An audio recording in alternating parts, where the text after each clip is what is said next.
Mr. Kelly. Thank you, Chairman. Ambassador, thanks for being here.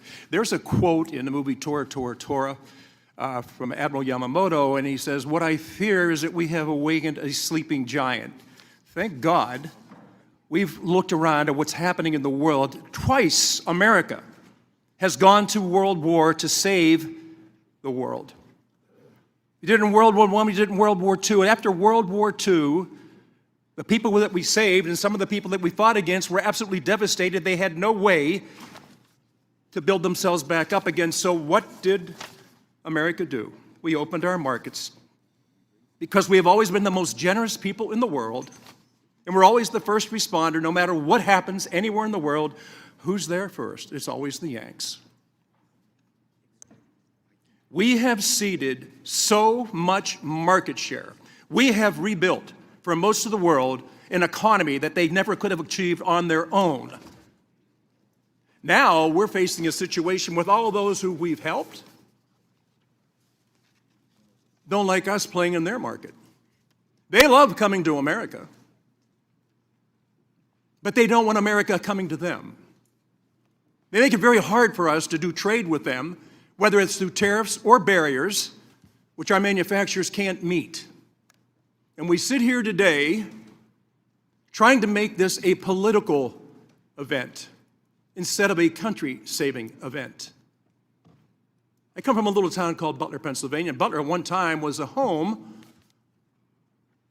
of a steel mill. Still is. We built railroad cars. Pullman was there. We built the first Jeep. We were known as that town. Blue-collar town. People get up in the morning, work hard, and what they look for is that chance to get some overtime. Last summer, we became known as the town with the attempted assassination of Donald Trump. We're resilient. We always bounce back. We always will bounce back. And I got to tell you, I have some statements from the people that actually work every day, get up and go to work, and they're looking at a market that they are constantly losing market share in, and they wonder, who is going to stand up and do something? Who's finally going to talk about the real problems in America and quit talking about the stock market? Stop talking about all these other things, because I've watched it go up, I've watched it go down, I've watched it go sideways, I watched it where some people say, I don't like to play in that because I don't understand how it works. Here's the one thing I do know, and you know it too. It's all about work. It's all about market share.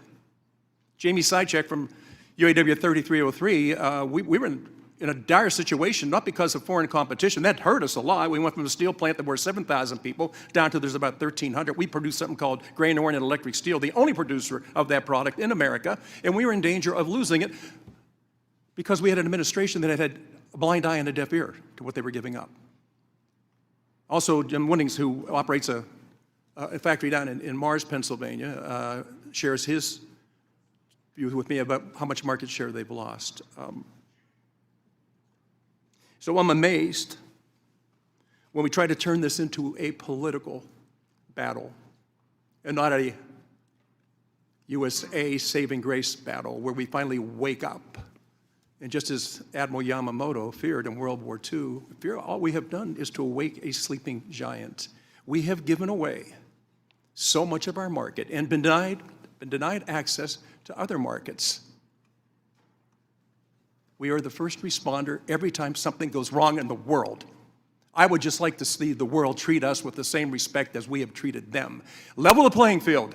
That's all the president's asking for. Level the playing field. Don't make it impossible for us to play.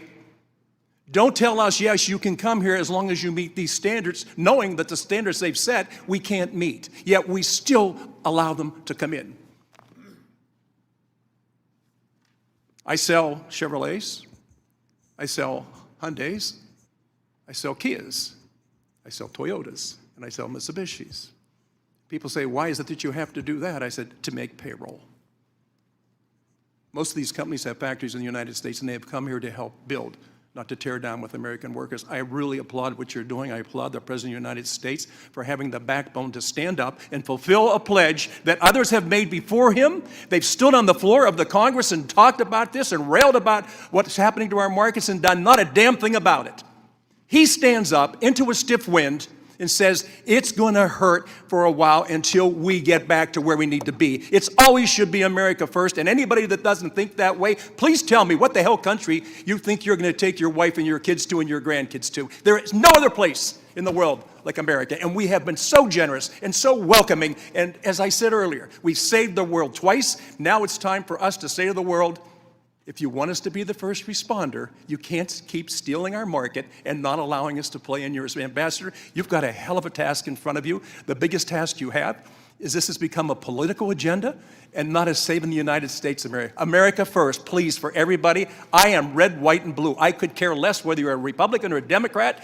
Just wake up and understand that we cannot stand to lose any more market share, and we better be tough on this one, or we turn our backs on the future. And I've got 10 grandchildren. They're relying on me to stand up, and hopefully other members of this committee will do the same thing. This is not about tearing Trump down. This is about building America up. Thank you. Okay. Mr.